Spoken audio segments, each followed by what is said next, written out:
ज्योति जगा के सर को झुका के दर पे आऊंगी मैं, वो दर पे आऊंगी मैं।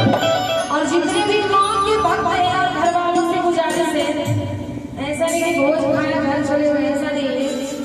सभी लोग दरबार में हाजिरी लगाएंगे। घर वालों से भी गुजारिश है, माता बहन आप लोग भी आएंगे। एक बार मैया के नाम पे दोनों हाथ उठा लेंगे, क्योंकि माँ के नाम हाजिरी करनी चाहिए। बोलिए सच्चे दरबार की, शेरों वाली मैया की, बाबा भोलेनाथ की। माँ मुरादें पूरी कर दे हलवा काटों की।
हनुमान की।